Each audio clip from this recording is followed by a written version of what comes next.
जय श्री कृष्ण दोस्तों। आज के समय में हर व्यक्ति एक ही चीज खोज रहा है और वो है मन की शांति।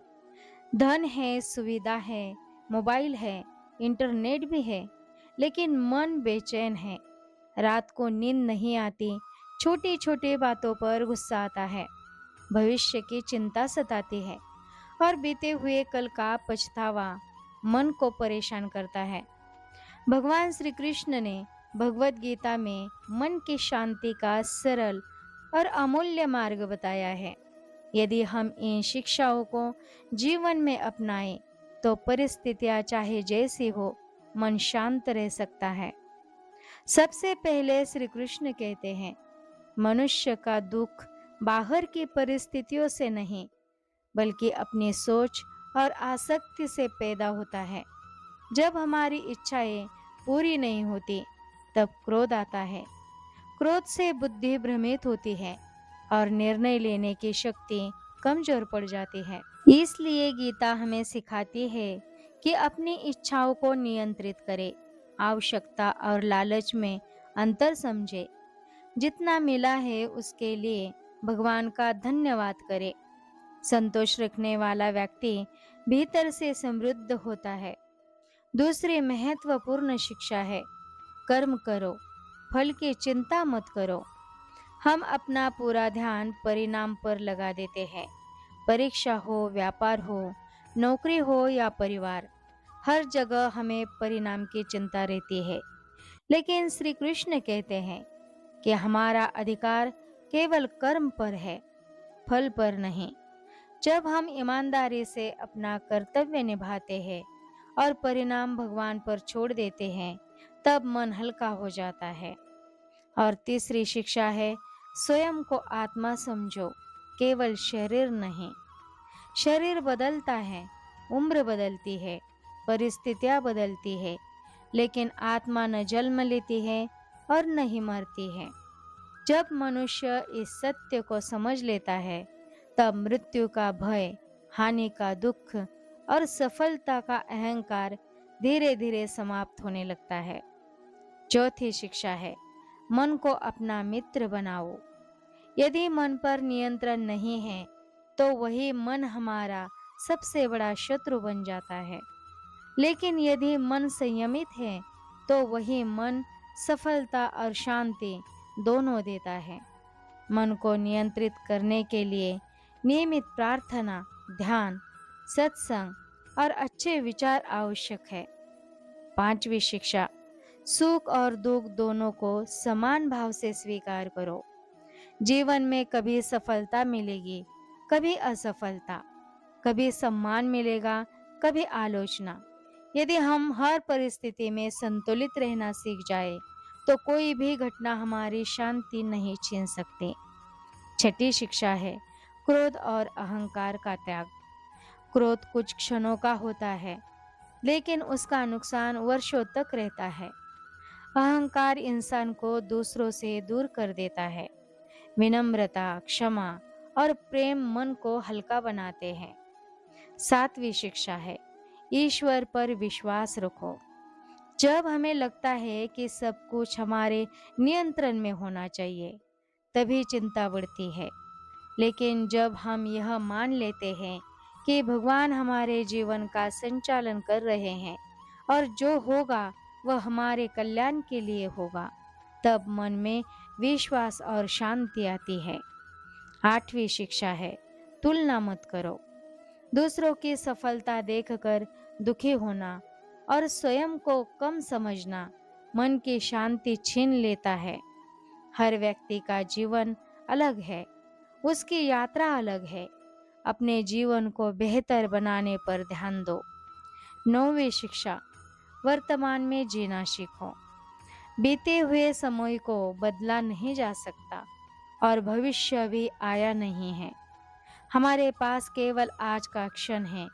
जो व्यक्ति वर्तमान में जीना सीख जाता है, वही सच्ची शांति का अनुभव करता है। 10वीं शिक्षा है, भक्ति और समर्पण। भगवान का नाम जप करना, उनकी भक्ति करना और हर कार्य उन्हें समर्पित करना मन को पवित्र करता है। भक्ति केवल पूजा नहीं, बल्कि हर कर्म में भगवान का स्मरण करना है।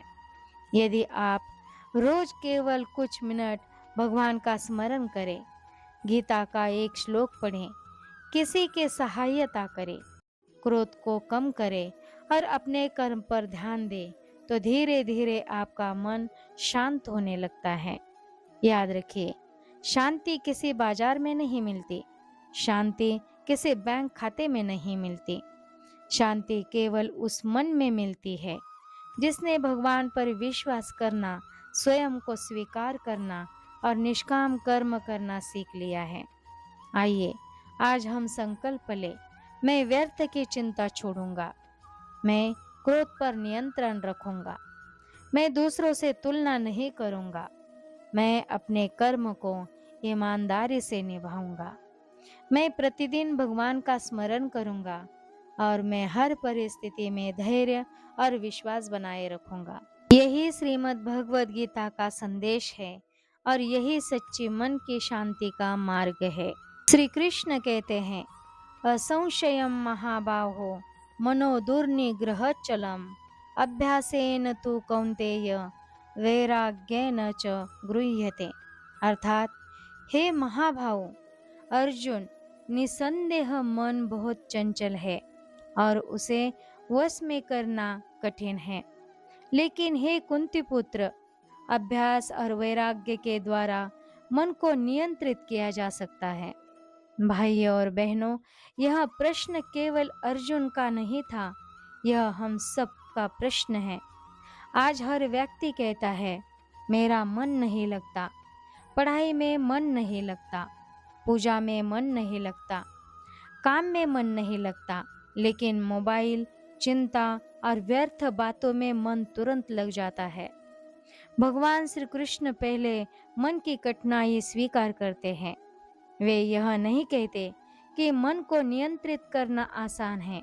वे कहते हैं, हाँ, मन चंचल है, लेकिन असंभव नहीं है। पहला उपाय, अभ्यास का अर्थ है बारंबार सही दिशा में प्रयास करना। यदि बच्चा पहली बार चलने में गिर जाए, तो क्या वह चलना छोड़ देता है? नहीं, वह बार बार उठता है और एक दिन दौड़ने लगता है।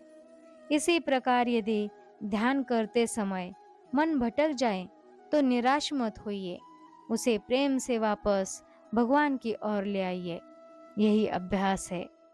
यदि प्रतिदिन 5 मिनट नाम जप करेंगे, फिर 10 मिनट करेंगे, धीरे धीरे मन शांत होने लगेगा।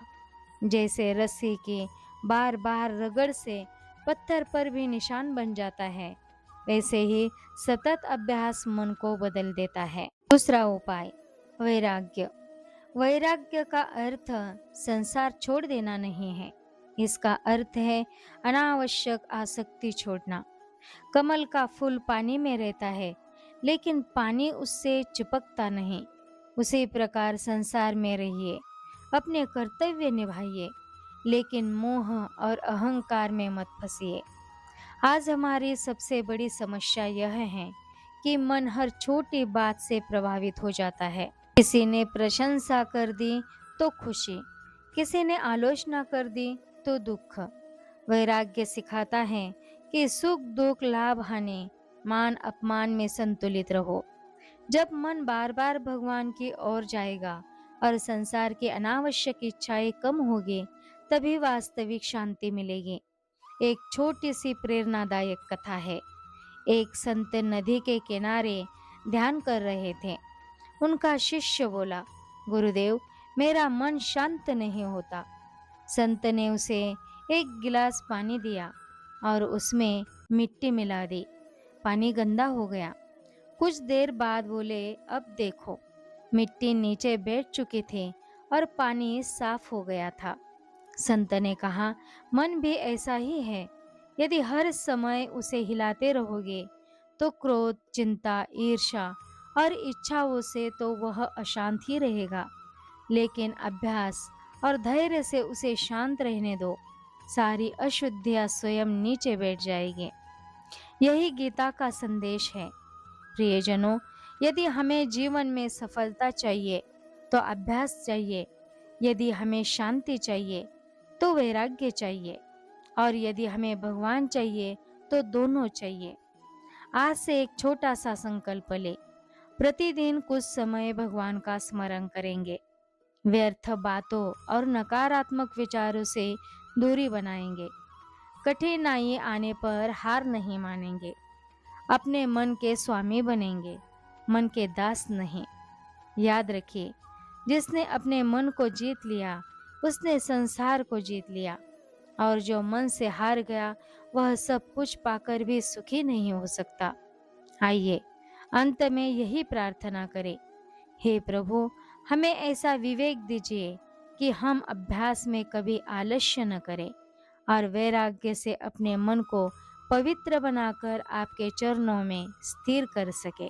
तो इसी प्रार्थना के साथ में मैं अपने वाणी को विराम देती हूँ। राधे राधे।